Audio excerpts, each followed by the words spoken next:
नमस्कार, आप देख रहे हैं सिटी पोस्ट लाइव। मैं हूं सृष्टि राज। बिहार में हाल के दिनों में बढ़ते अपराध को लेकर विपक्षी दलों ने राज्य सरकार को घेरना शुरू कर दिया है। नेता प्रतिपक्ष तेजस्वी यादव ने एक चौंकाने वाला दावा करते हुए कहा कि बिहार में 7 दिनों के भीतर 97 हत्याएं हुई है। इस आंकड़े को लेकर उन्होंने नीतीश कुमार की राज्य सरकार के साथ साथ केंद्र सरकार पर भी सवाल उठाए हैं। उन्होंने कहा कि बिहार जंगल राज की ओर लौट रहा है और सरकारें मुकदर्शक बनी हुई है। आगे सुनिए, हमारे साथ उपस्थित हैं मुस्कान, जो कि इस पर चर्चा करेंगी। तो मुस्कान, क्या है ये पूरा मामला? देखिए, बिहार हम 2005 की अगर बात करें, पहले की बात करें 2005 के पहले, तो जंगल राज कहा जाता था कि ये तो मैंने सुना है, हम छोटे होंगे, और कहा जाता था कि शाम होते ही सारे दुकान की शटरें बंद हो जाती थी और उस टाइम जो हाल था कि कोई किसी के यहाँ भी घुस के उस पर दावा ठोक सकता था। मतलब ऐसा खौफ था। मतलब अगर आप यहाँ बैठी हैं तो कोई यहाँ बैठ के बोल देगा कि मेरा है, जाओ। ऐसा वहाँ पे पहले हाल था। शोरूम से गाड़ियाँ ऐसे निकाल लिए जाती थी बिना खरीदे, ऐसा हाल था। लेकिन अभी जो हाल है वो भी अगर हम आपको बताएं कि अपराध बढ़ रहा है बहुत। आपने अभी कहा जैसे कि तेजस्वी यादव ने कहा, लेकिन तेजस्वी यादव ने जो आंकड़ा दिया है वो आपको बता दे, बिहार जो पुलिस है उसके आंकड़े से मैच नहीं कर रहा है। ठीक है, अब हम आपको बताते हैं। जो अभी रघुपुर में एक वारदात हुई है, आपको भी पता होगा। जो अज्ञात अपराधियों आते हैं और दो को गोली कर स्टार्ट कर देते हैं। गली में आते हैं, गोली मारना शुरू करते हैं। एक के हाथ में गोली लगता है और एक गंभीर रूप से अभी घायल है। जी, अब आपको बता दें जो नाम उन लोग ने लिया है, एक का नाम लिया है सुरेंद्र राय का नाम लिया है, एक रंजीत राय का नाम लिया है, जो संदीप राय के बेटे हैं। अब देखिए, जो देखा है जिसने, वो जो वारदात जिसने देखा है, उनका कहना है कि बहुत दबंग लोग हैं, मतलब जाने पहचाने अपराधी हैं। अब देखिए, अगर कोई ऐसा आदमी अभी भी गोली चला पा रहा है आज के टाइम पे, अगर बड़ा बड़ा जो हत्याकांड हुआ, गोपाल खेमका ले लीजिए, चंदन मिश्रा ले लीजिए, इतना एक्शन में है पुलिस, लेकिन अब भी अगर अपराधी इतने खुलेआम गोली चलाए जा रहे हैं, अगर हम बात करें कि इसका वजह क्या है, तो आपसी विवाद को लेकर। और फिर तेजस्वी यादव ने कल एक ट्वीट भी किया है, आपको हम ट्वीट बताते हैं। उन्होंने लिखा है, प्रधानमंत्री, मुख्यमंत्री और दो दो उप मुख्यमंत्री सब बेकार, अपराधी ही असल सरकार। ठीक है, उन्होंने आगे लिखा है कि समस्तीपुर में कैदी की हत्या, सारण में कारोबारी की हत्या, समस्तीपुर में सरपंच की हत्या, बेगूसराय में व्यवसायी की हत्या, छुट्टी है आईटीबीपी जवान की हत्या, मुजफ्फरपुर से कारोबारी की हत्या, गया में बुजुर्ग का अपहरण कर हत्या, पटना में महिला की गोली मारकर हत्या, 2 सगे भाई पर गोलियों का बौछार करके एक की हत्या। अब सोचिए, इतने सारे जो वारदात उन्होंने बताए हैं, लेकिन ये उन्होंने पूरे केस के बारे में नहीं बताया जो नंबर उन्होंने दिया है। और अगर हम बिहार पुलिस की बात करें तो उनका कहना है कि जो हत्याएं हो रही हैं उसका जो डेटा है वो नीचे जा रहा है। ठीक है, वो जो रेट है वो नीचे जा रहा है। और उन्होंने कहा है कि अभी तक 45 केस दर्ज हुआ है। जितना केस का तेजस्वी यादव बोल रहे हैं उतने केस तो दर्ज नहीं हुए हैं। अब देखिए, जो नेता प्रतिपक्ष तेजस्वी यादव हैं, उनके पास जो डेटा आता है, ठीक है, उस पर पुलिस देखेगी, पहले पुलिस चेक करेगी कि उस पर कितने केसेस सही है, क्योंकि आप भी देखते हैं आजकल सोशल मीडिया का ज़माना है।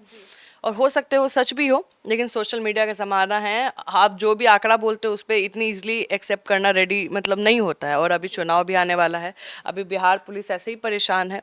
अभी तो घटनाएं नहीं रुक रही हैं, वारदातें नहीं रुक रही हैं। और अगर हम बात करें बिहार की बात करें, तो बिहार में कहीं ना कहीं तेजस्वी यादव ने जो निशाना साधा है, जो घेराव करते हैं, वो हत्याकांड को लेकर कर रहे हैं।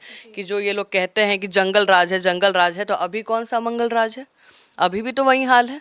लेकिन अगर हम बात करें पुलिस की सृष्टि, तो लेकिन अभी जो ऑफिसर्स हैं, डीजीपी को ले लीजिए, आईजी को ले लीजिए, एसएसपी को ले लीजिए, ये सारे बहुत अच्छे ऑफिसर्स हैं, बहुत कड़क ऑफिसर है। अपराधियों के लिए कोई इनके अंदर वो नहीं है कि हाँ छोड़ देते हैं या ऐसा कुछ है। बहुत कड़क ऑफिसर है, बहुत जल्दी एक्शन लेता है अगर इनको पता चलता है।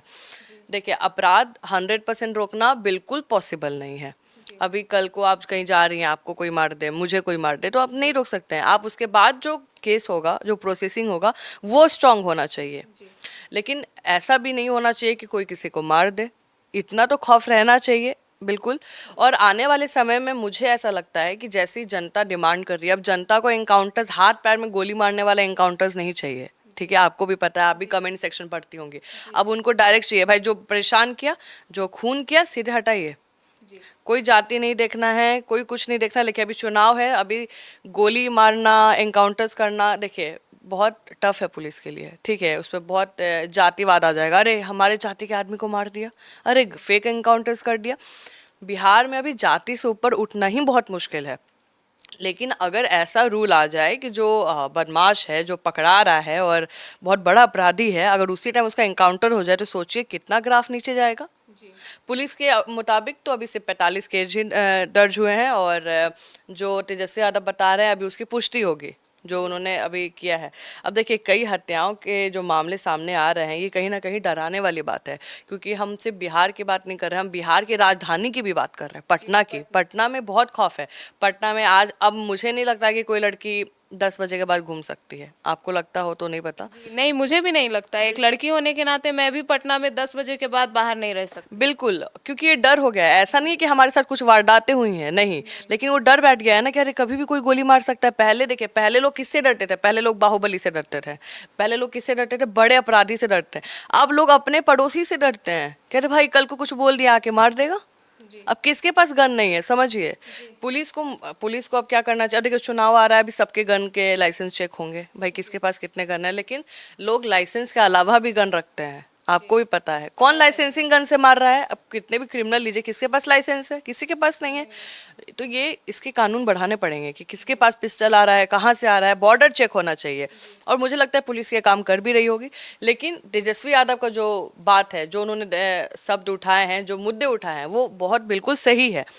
हत्याएं अगर एक भी हो रहे हैं तो क्यों हो रहे हैं? ठीक है, समझिए। उन्होंने अगर नहीं भी तो गिन के 10 से 11 अभी हत्याओं का नाम दिया है, ठीक है। लेकिन जो आंकड़ा दिया है वो आपको भी पता है कितने का दिया है, 97 का दिया है।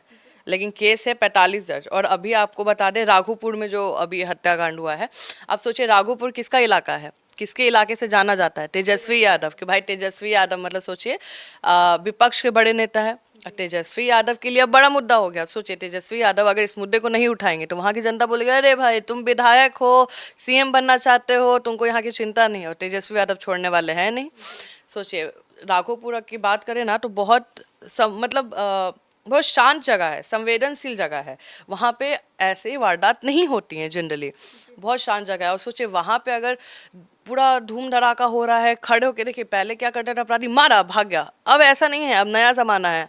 आके पहले पूरा भूनेगा आपको गोली से। जब देखेगा कि हाँ तुम ठीक है, ज़्यादा भीड़ आएगा तो भागेगा, नहीं तो वेट करेगा कि आप पहले मरिए। पहले वाला बात नहीं, गोली मारे कहीं भी लगा भाग गए, नहीं, अब पहले भून दिया जाता है। अगल बगल के लोग सहम गए, उन्होंने पहचान भी कर ली। ऐसा नहीं है कि कोई अज्ञात अपराधी है, पहचान भी की है। और कहा जा रहा है कि उसी गली का जाना पहचाना बदमाश है, दबंग है। अब पुलिस को भी इस पर ध्यान देना चाहिए कि जो बदमाश हैं, जो बाहर घूम रहे हैं, उनके लाइसेंसिंग चेक करें, उनके पास कितने गन है चेक करें, कितने हथियार लेके घूम रहे हैं। क्योंकि विवाद कभी ख़त्म नहीं हो सकता, एक आदमी का विवाद किसी से कभी भी हो सकता है। तो इस पे तो कोई कुछ कर नहीं सकता है। लेकिन अगर हत्याएं हो रही हैं तो ये क्यों हो रही हैं, कब तक होंगी? क्या अब लाइव इनकाउंटर शुरू होगा बिहार में? ये कई सवाल मेरे सामने आ रहे हैं और जनता भी चाह रही है। और हम भी इस पर एक पब्लिक ओपिनियन भी करेंगे कि जनता को अब लाइव इनकाउंटर्स चाहिए, ऑन स्पॉट चाहिए, कि वही केस चाहिए जो पेंडिंग चल रहा है, या उसको फांसी की सजा मिलेगी या रिमांड पे लिया जाएगा। अब इतना कोई पेशेंस नहीं रख रहा। यूपी का अगर आप मॉडल देखिए, जैसे यूपी में हो रहा है, ठीक है, बुलडोजर सिस्टम है। जो अपराधी है उसके घर को सीधे उड़ा दिया जाता है और उसके बाद जो अपराधी उसका तो पहले इनकाउंटर हो चुका होता है, तो वो डर वहीं खत्म। समझ रही हैं? अभी जो गोली मारा है अभी उसके बाद से तो सनसनी होगा। कल को आपको कॉल करेगा, अरे सृष्टि इतना पैसा दो, नहीं तो तुम तो पैसा दोगी, क्योंकि तुमको दिमाग में है कि कल किसी को मारा है वो, और उसको पुलिस उसी टाइम खत्म कर दे तो जड़ ही खत्म। एग्जैक्टली वो गैंग को भी ऑपरेट नहीं कर पाएगा। क्योंकि कहीं ना कहीं ये इल्ज़ाम लगता है कि उनके पास फ़ोन रहता है, जेल में छुपा के रखते हैं और जेल से ऑपरेट करते हैं। ये केस सामने आया भी है। तो वैसे हम मौका ही क्यों देंगे? तो बिल्कुल जनता की डिमांड है। तो सुना आपने हमारी सहयोगी मुस्कान को कि क्या कुछ उन्होंने बताया कि तेजस्वी यादव ने दावा किया है कि 7 दिनों में 97 हत्याएं हुई है और सरकार की पुलिस नाकाम है। पर पुलिस के हिसाब से 7 दिनों में केवल 45 हत्याएं हुई है। अधिकतर व्यक्तिगत रंजिश से जुड़े मामले सामने आए हैं और आंकड़ों की पुष्टि तो अब सरकार के स्रोतों से आवश्यक आनी चाहिए। लेकिन अपराध की बढ़ती घटनाएं चिंता का विषय बनी हुई है। कानून व्यवस्था पर सियासत तो होती रहती है, लेकिन मगर जरूरत है कि हर हत्या के पीछे की वजह को समझकर न्याय सुनिश्चित किया जाए, ताकि आम लोगों का भरोसा कायम रहे। अब इस पूरे मामले पर आप अपनी राय हमें कमेंट सेक्शन में जरूर बताएं। तो फिलहाल इस खबर में इतना ही। आगे की खबरों के लिए देखते रहिए सिटी पोस्ट लाइव। तब तक के लिए धन्यवाद।